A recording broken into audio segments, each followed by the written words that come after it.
High people, ভেবেছিলাম ব্লগটা শুরু করব গুড মর্নিং গাইস থেকে, আর তাই করেছিলাম, বাট আমার একটু মিস্টেক। আচ্ছা, প্রথম থেকে শুরু করি। তো আমরা 1.5 মাস আগে সুন্দরবন গেছিলাম, যেটা আমি প্রপার ব্লগ করেছিলাম। 1.5 মাস আগের ব্লগ এখন ছাড়ার কারণ হচ্ছে আমি ঘুরে এসে যথারীতি এডিট করতে বসি। এডিট করতে করতে যখন এডিট পুরো কমপ্লিট, যে এডিট করেছি ভিডিওটা, সেটা যখন সেভ করছি আমার মেমোরি ফুল হয়ে যায়। মেমোরি ফুল হয়ে যাওয়ার কারণে আমার ফোনে সেরকম কোনো ভিডিও ছিলই না, শুধু সুন্দরবনের ব্লগটাই ছিল। তো ওই ভিডিওগুলো আমি গ্যালারিতে এসে ডিলিট করি, মানে যে ভিডিওগুলো মানে প্রথম দিকের কিছু ক্লিপগুলো আমি ডিলিট করে দিই। তো স্বাভাবিকভাবে আমি তখনও ভিডিওটা আমার সেভ হয়নি আমার মেমোরি ফুল থাকার কারণে। আর যেহেতু আমি ডিলিট করি ও সামনে থেকে কিছু মানে ক্লিপস, তো আমার যে আমি এডিট করছিলাম ওখান থেকে ক্লিপগুলো চলে যায়। এটা জানি খুব স্বাভাবিক বুদ্ধি, কিন্তু আমার মাথায় তখন এই স্বাভাবিক বুদ্ধিটা অস্বাভাবিকভাবে আসেনি। আর পুরো পার্মানেন্টলি ডিলিট করেছিলাম আমার গুগল স্টোরেজে ফটোসে, সেগুলো কিছু ব্যাকআপ নেয়নি তখনও অবধি, মানে একদম ঘেটে ঘ। আর সেই জন্য আমি আর ব্লগটা এডিট করতে বসিনি, কারণ আমার মন ভেঙে গেছিলো গাইস। না, আমি ভেবেছিলাম আর ব্লগটাই করবো না, কিন্তু অনেক ভাবনা চিন্তা করে বললাম না বাকি পুরো ব্লগটা আছে। আচ্ছা, কোনখান থেকে নেই বলছে, এই সকালে গুড মর্নিং গাইজ, এখান থেকে ব্লগটা নেই। আমরা ওই 5:30 নাগাদ বেরিয়েছিলাম বাড়ি থেকে, বাসে উঠেছি। বাসে করে আমরা গদখালি ঘাট নেমেছি, সেখান থেকে লঞ্চে ওঠা, লঞ্চে উঠে ঝগড়ার কারণ হচ্ছে আমাদের বাসে ট্যুরিস্ট যারা আছে তারা ছাড়া অন্য একটা গ্রুপ ছিল, সেটা পুরোপুরি ওখানকার লঞ্চের যারা ছিল তাদের দোষ ছিল ওটা।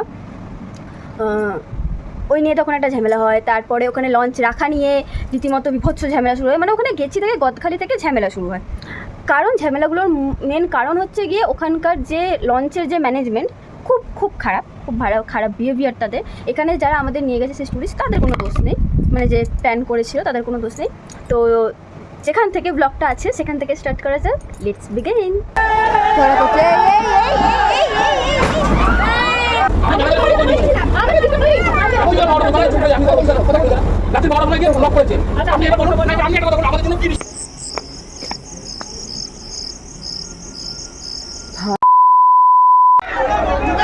এই মারলো এই মেয়েটা দেখা আজকে আমাদের দিনে 3 নম্বর ঝগড়া। এখনো অবধি 3 নম্বর ঝগড়াটা হাইস্ট ঝগড়া আছে, জানি না পরে আরও ঝগড়া হবে কিনা। আরও ঝগড়া দেখতে থাকলে, মানে দেখতে চাইলে দেখতে থাকুন আমার আসামি ঝগড়া করছে।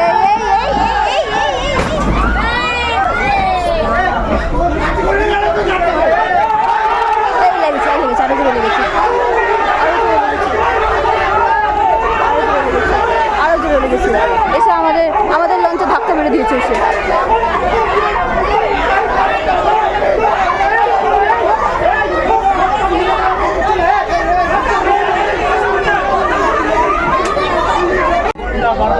ওই বোটটা চলে গেল, অন্য বোট এলো।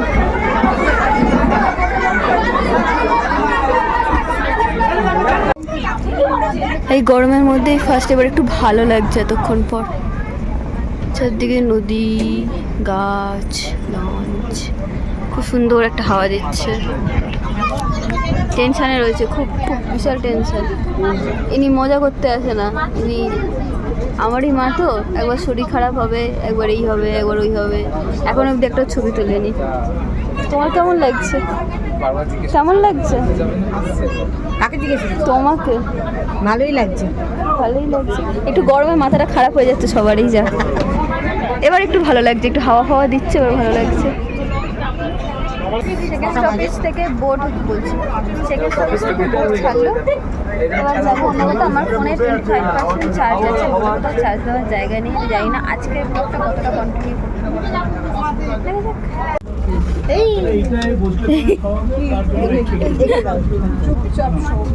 ও মাছের গন্ধ পেয়েছে,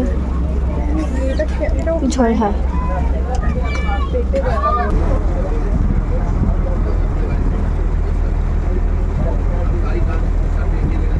এখানে বাঘ দেখতে পাওয়া যায় সবাই বলছে, ওই জন্য নেট দিয়ে ঘেরা আছে, কিন্তু আমরা এখনো দেখতে পাইনি। বাঘ না দেখে একটা যদি কুমিরও দেখতে পাইতাম।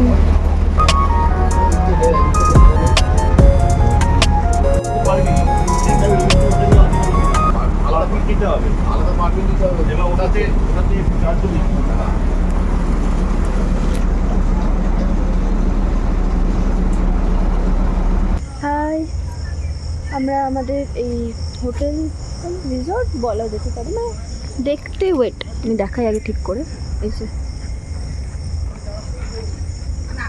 দেখতে রিসর্টের মতন আমরা এখানে চলে এসেছি। আমরা এখানে চলে এসেছিলাম ওই বিকেলে এসে ফ্রেশ হয়ে আগে চান টান করে নিয়েছি, এখন সন্ধ্যে হয়ে গেছে। এই বাইরেটা এসেছি, বাইরেটা খুব সুন্দর লাগছে। আর সারাদিন মাছ তো গরম ছিল, জন্য লঞ্চে আমাদের খুবই কষ্ট হচ্ছিলো দুপুরবেলাটা। মানে সাধারণত এই টাইমটা বর্ষা চলে আসে, বাট এবার যেহেতু বর্ষা আসেনি, তো এই বছরের গরমটার জন্য খুব কষ্ট হয়েছে। আদারওয়াইজ সব কিছু ভালোই ছিল। জায়গাটা খুব সুন্দর দেখো।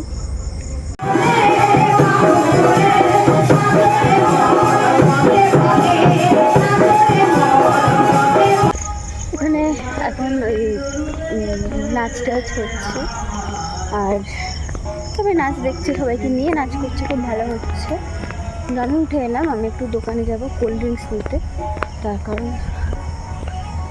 তার কারণ মায়ের শরীরটা খারাপ হয়েছে, আমি একা যাচ্ছি, কারণ আমার শাশুড়ি ওখানে বসে নাচ দেখছে আর আমার মায়ের শরীর খারাপ, মা যেতে পারবে না। তো এই রিসর্টে ঢোকার আগে বাইরেটাতে দেখেছিলাম একটা বাড়ির মতো দোকান মতো আছে, কোল্ড ড্রিঙ্কস ছিল, তো ওখানেই যাবো। আর ভালো লাগছে এরকম অচেনা জায়গায় একা হাঁটতে বেরিয়েছি।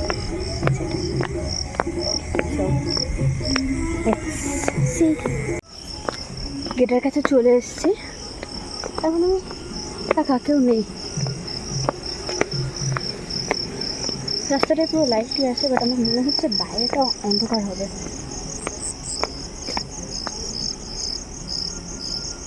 ভাই কুকুরটাকে দেখে আমি কি জোর ভয় পেয়ে গেছি। ওই যে ওইখানে আছে, ভাবলাম নদী থেকে লঞ্চে বাঘ খুঁজছিলাম, সত্যি না বাঘের পাল্লায় পড়ে যাই। হ্যাঁ, এখানে বাঘ থাকবে না, এটা জনবসতি এলাকা, বাট তাও আমি এখানকার কুকুরদেরও ভরসা করতে পারছি না। ভাই সোলো ট্রাভেল লোকেরা করে কি করে? আমার যখন ঝগড়া হয়, তখন রাগটাগ হয়, আমি তখন বলি একা চলে যাবো, একা বেরিয়ে যাবো, মানে ঘুরতে মানে দুনিয়া একা ঘুরবো আর কি, একা আর কি। বাট এই রিসোর্ট থেকে বেরোতেই যা লাগছে, আমার দ্বারা সোলো ট্রাভেল হবে না। ফ্ল্যাশটা জ্বালায়, খুব অন্ধকার। নিয়েছি, আর রাস্তাটা দেখো পুরো অন্ধকার, ঘুরঘুর করছে। আর ওই যে লাইট জ্বলছে, ওটা আমাদের রিসর্টের লাইট, পুরো অন্ধকার ঘুরঘুর করছে। আসার সময় একটু ভয় লাগছিল, যাই হোক আমি সাকসেস। আমার দ্বারা সোলো ট্রাভেল হবে না, যা বুঝলাম। আমি ভিতর দিই। এই মহাশয়কে দেখছিলাম, যে ওইখানে জল করছিল চোখগুলো, এই মহাশয় ছিল। চলেন, হ্যাঁ লেজ নাচছে, চলেন। আপনি কি পাহারাদার দাদা এখানকার?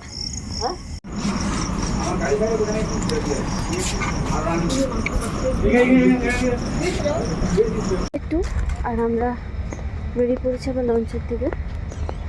দেখো ছাতাটা করছে তোমার, সবাই জানে তো রোদের জন্য নেবেই লোকে। বাদর যা, কোথায় গেল বাদরগুলো? ওই যে ছোট হনুমান ওখানে ফোন কেড়ে নিয়েছে। বাদর ফোন কেড়ে নিয়েছে। কই ওই যে হাতে ছেড়ে দিয়েছে। ওর হাতে বিস্কুট দিলেই ও ছেড়ে দিয়েছে। ফোন না, চটি জুতো। কাল কি হলুদ প্যাকেট নিয়ে চলে গেছে। এ বাবা, খুবই হনুমানগুলোর ছাল ফাল তোলা। সরি, বাদর কোথায় উঠে যাচ্ছে দেখো। ব্রেকফাস্টে লুচি, আলুর দম আর মায়ের মুড়ি কা ঠেলা। এই যে মুড়ি কা ঠেলা, আমাদের লুচি আলুর দম।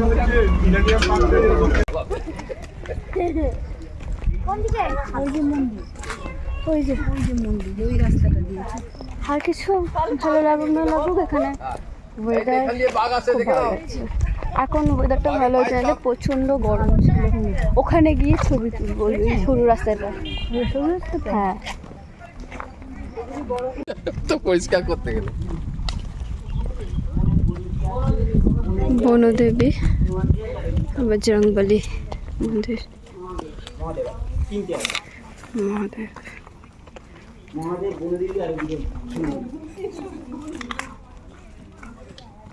বনদেবী। আমরা বাঘ খুঁজতে খুঁজতে যাচ্ছি এখান দিয়ে, আর আমার মা সিংহ দেখতে পেয়েছে কালকে, তাই না মা? হ্যাঁ, সুন্দরবনে সিঙ্গেল দেখতে পেয়েছে। কোথায় কি দেখতে পেলে? ভালো করে দেখছে বাঘ আছে কিনা।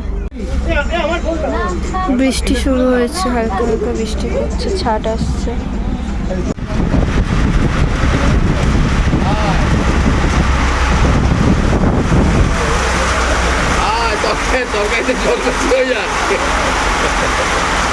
আজকে ডাল পাতলা করেছি, আজকে মোটা করেছি, সবার পাতলা হয়ে যাবে।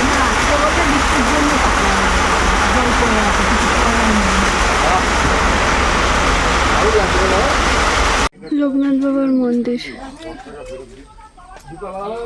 এই আসতে স্লিপ কেটে গেছে।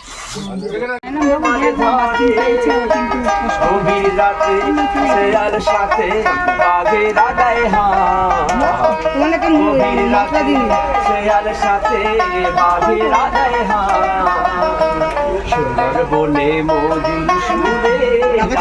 পাখির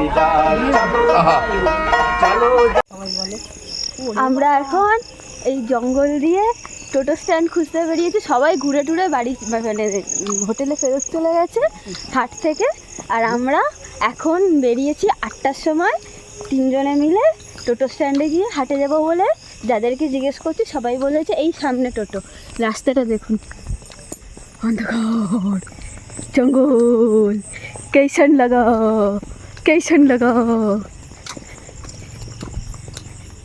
দেখি আলটিমেট যেতে পারি নাকি হেঁটে খাবার হজম করে চলে যেতে হয়। আমরা টোটো পেয়ে, টোটো 300 টাকা নিচ্ছে, 500 টাকা বলছিল। এই পাখিরালয়ের হাটে এসেছি, সুন্দর অনেক জিনিস আছে। We are success.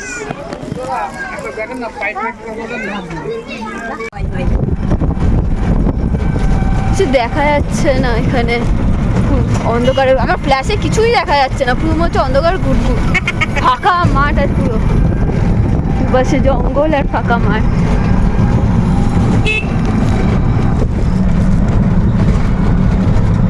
এই যে সেই বাঘেশ ভাই, যাকে দেখে কালকে আমি ভয় পেয়েছিলাম, আজকে আমার ফ্রেন্ড হয়ে গেছে বাঘেশ ভাই। এখানে আমার ফ্রেন্ড হয়ে গেছে বাঘেশ ভাই। হাই করে দাও বাঘেশ ভাই। কালকে তোমাকে দেখে আমি খুব ভয় পেয়ে গেছিলাম, বাঘ ভেবে ফেলেছিলাম। আমি ওদেরকেও শেয়ার করেছিলাম যে ওখানে একটা ডগেশ ভাই আছে, তাকে থেকে আমি ভয় পেয়েছি। কিন্তু কাছে এসে দেখি তুমি তো বাঘেশ ভাই, তুমি তো ডগেশ ভাই নাও। হ্যাঁ, তুমি বাঘ হয়ে ওদের ডগ হয়ে গেছো। আজকে আমাদের ফেরার দিন, কিন্তু ফেরার পথে আরও কটা স্পট দেখে তারপরে ফিরবো। এখন বাজে 6:45। আমাদের 7টার মধ্যে ঘাটে পৌঁছে যেতে বলেছিল। লঞ্চ ছেড়ে দেওয়ার কথা, 7টার মধ্যে, 6:30টার মধ্যে পৌঁছে যাওয়ার কথা ছিল। কিন্তু কালকে এখানে রাতে কারেন্টের খুব অসুবিধা হয়েছে, ওই অনেকেই এখনও রেডি হতে পারেনি। স্লিপার এই রাস্তাটা।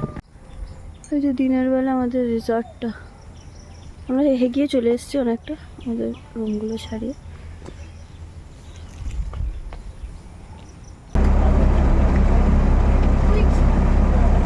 আজকে ওয়েদার খুব সুন্দর আছে। পাহারাদারদের দেখুন, সজনেখালির পাহারাদার এনারা নেমে যাচ্ছে। একদিন এখানেও ছিল, বসে চলে গেল।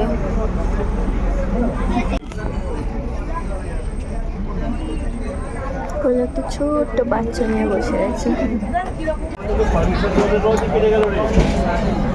এবারে আমরা এই যে বাইরে দিয়ে যাচ্ছি, এইদিকে অ্যাপ্লিকেশন দিকে জঙ্গল, কিছু সময় পরে আমরা গিয়ে বোথ সাইড জঙ্গলে ঢুকে, তখন এই যে নেট লাগানো আছে, এই নেটটা পাই। এই নেটটা 108 কিলোমিটার অ্যাপ্রক্সিমেটলি এই নেট লাগানো আছে। এই নেটটাকে বলা হয় forest department cyclone. Psychological barrier এই কারণে, কারণ এই নেটটা থাকার কারণে যে পরিমাণে আগে অ্যানিমাল, টাইগার, আদার্স ওয়াইল্ড যারা আছে সুইমিং করে গ্রামে চলে যেত, সেই জিনিসটা অনেকটাই কম হয়ে গেছে। মানসিকভাবে এরা যখন এই নেটের কাছে আসে তখন এটাই করে যে অপোজিট সাইডে বিশাল পরিমাণে হিউম্যান অ্যাক্টিভিটিস, যেমন রাত্রে লাইট জ্বলা, বাজি ফাটা বা মিউজিক সিস্টেম বাজা, এই ধরনের অ্যাক্টিভিটি তাদের কাছে আসলে তো ওরা বুঝে যায় অলরেডি যে এটা জঙ্গলের লাস্ট, এখান থেকে আমাদের রিটার্ন হতে হবে। তো চাইলে টাইগাররা এটাকে ভেঙে ক্রস করে চলে আসতে পারে এবং আসেও, কিন্তু সব টাইগার আসে না, আগের পরিমাণে ওইভাবে আসে না। কিছু কিছু টাইগারের ক্ষেত্রে একটু সমস্যা তৈরি হয়, যেমন টাইগার গাছের গায়ে ইউরিন মার্ক করে, স্প্রে করে, যেটাতে একটা ফেরোমেন বলে একটা হরমোন থাকে, সেই হরমোনের তেজে ওরা অন্য টাইগার বুঝে যায় যে এখানে কী ধরনের টাইগার, কী শক্তিশালী কী টাইগার এখানে টেরিটরি বানিয়েছে। তো সেই জন্য কী হয়, দুজনের এখানে বর্ষার জল পড়লে বা এই জলের জল উঠে অনেক সময় টেরিটরি কোনো কনফিউশন হলে দুটো টাইগার যদি একই টেরিটরিতে চলে আসে, তাহলে যদি টেরিটোরিয়াল ফাইটে জড়িয়ে পড়ে, যে টাইগার ইনজুরি হয়ে যায় ওই টাইগারের ভয়ে এবং সহজ শিকারের জন্য বা ইনজুরি রিকভারি করার জন্য, ইজি শিকারের জন্য ওরা গ্রামে চলে আসে।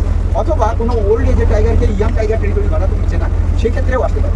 এবং টাইগার ফেরোমিন ছাড়া থ্রো মার্ক করেও টেরিটরি বানায়। তো অনেক সময় কী হয়, মেল টাইগার অন্য মেল ফিমেলের বাচ্চাদের মেরে ফেলার একটা সম্ভাবনা থাকে। ক্যাট ফ্যামিলি এরকম করে যে তাদের মেল ক্যাট বাচ্চাদেরকে মেরে ফেলার একটা ইয়ে। তো সেই জন্য সেফ প্লেসের জন্যও অনেক সময় ধান ক্ষেতের ভিতরে আশ্রয় নিয়েছে, এরকম রেকর্ড আছে। এটা হচ্ছে অনলি ম্যানগ্রোভ টাইগার ল্যান্ড, মানে পৃথিবীতে ম্যানগ্রোভের ভিতরে টাইগার কোথাও নেই সুন্দরবন ছাড়া। সব আপনার আছে কানা, বান্দরবান, পেঞ্চ, কাজিরাঙা, মানস, ডুয়ার, যে মানে যা টাইগার রিজার্ভ আছে, সে বক্সা আমাদের ওয়েস্ট বেঙ্গল আরেকটা টাইগার রিজার্ভ আছে, সেইগুলো সব ড্রাই সাফারি, মানে জিপ নিয়ে সাফারি করতে। এখানে টাইগারকে বেঙ্গল টাইগারেরই স্পিসিস, কিন্তু রয়্যাল বেঙ্গল টাইগারের সঙ্গে সঙ্গে এদেরকে সম টাইগার বলা হয়। সম ল্যান্ডে থাকার জন্য এরা প্রতিনিয়ত কাদা মাটির উপর দিয়ে চলতে হয় এবং প্রতিনিয়ত কোনো খাল, খাড়ি, ট্রিবিউটারি উইথ 3 কিলোমিটারের উঠে ওরা সুইমিং করে ক্রস করে। তো ওই জন্য এখানকার টাইগার খুবই ফ্লেক্সিবল হয়, মাসিল পাওয়ার খুব স্ট্রং হয়, কিন্তু আর সবসময় জলে নামার জন্য ওয়াশ হতে হতে ওয়ারিং কালার দিয়ে ব্রাশ করছে, আর খুব সুন্দর দেখতে হয়। সঙ্গে সঙ্গে এদের তো শর্ট হাইট হয়, শর্ট হাইট এই কারণে গাছের নিচে দিয়ে চলতে হয়। এখানে বুশ টাইপের জঙ্গল, সেখানে ওদের অভিযোগের ক্ষেত্রে আস্তে আস্তে ওদের শর্ট হাইট হয়ে যায়। তো যাই হোক, আমরা যে এতে আছি, এটা হচ্ছে 40% ইন্ডিয়া থেকে পড়ছে সুন্দরবন, 60% বাংলাদেশ। তো টোটাল 4264 স্কোয়ার কিলোমিটার এরিয়া জুড়ে আমাদের অনলি ভেজিটেশন হয়েছে, আর 5000-এর ঊর্ধ্বে একসময় ভেজিটেশন ছিল, এখন হ্যাবিটেশন হয়ে গেছে।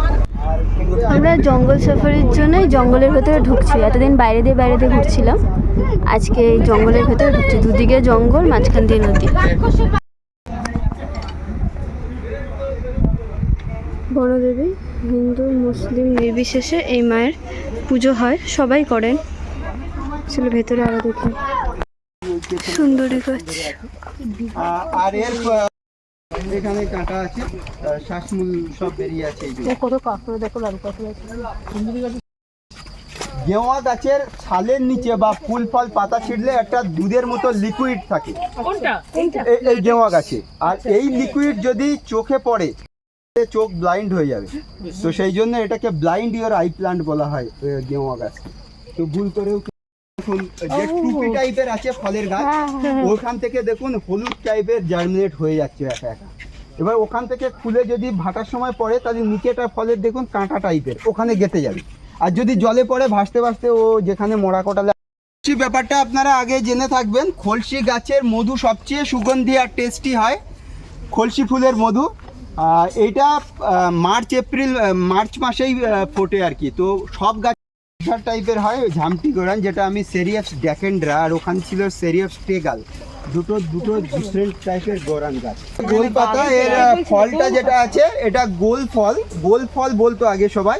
তারপরে যখন এই পাতার ছাউনি বানাতো, শীতে উষ্ণ, গরমে ঠান্ডা অনুভব করা যেত বলে এই পাতাটাকে ছাউনি করতে প্রথমে যখন মানুষ ওড়িশা বা মেদিনীপুর এই জায়গা থেকে এসে যখন বসবাস শুরু করেছিল, তখন এই পাতার ছাউনি বানাতো। তো এবং ওর থেকে শীতের সময় রস বের করে জ্বালিয়ে গুড় তৈরি হয়, বা গুড় না তৈরি করলে তাল থেকে যেমন তাড়ি হয়, তেমন লোকাল অ্যালকোহল হিসাবে এই গাছের ব্যবহার করতে। ওয়াচ টাওয়ারের উপর থেকে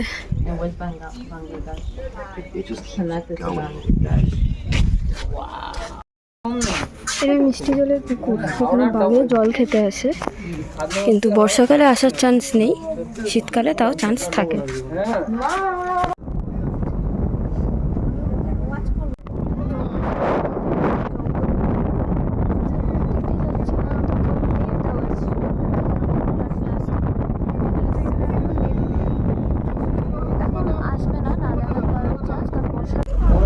হলো খাল, মানে খালের ভেতরে এসেছি আমরা। বর্ষাকাল বলে এতটা চওড়া লাগছে, নাহলে শীতকালে এটা একদম সরু হয়ে যায়, মানে একদম সরু দুপাশ দিয়ে জঙ্গল থেকে। এটা পঞ্চমুখানি, 5টা মুখ, 5টা Find the real me. So let's go. This is a feeling. সব কিছু বলে না ক্যামেরায় ক্যাপচার করে বোঝানো যায়। ওটা কি দাঁড়াচ্ছেন না? চুপ চুপ চুপ, এই আরো আছে, আরো আছে, এই দুটো আছে, দুটো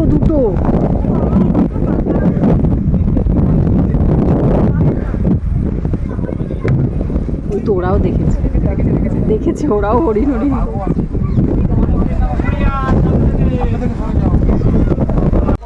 যেখানে হরিণ দেখে আমি দেবো ক্লিপটা, ভিডিওতে এসছে যেটুকু দেখে আমরা এইখানে নেমেছি। সুন্দরবন প্রাকৃতিক প্রকল্প।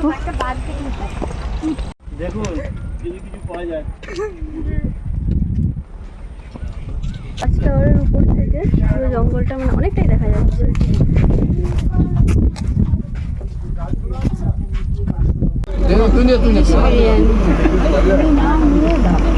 জঙ্গল সাফারি করতে করতে ইলিশ বিরিয়ানি খেয়ে ওখান থেকে সোজা পৌঁছে গেছিলাম আবার ঘাট থেকে বাসে করে বাড়ি।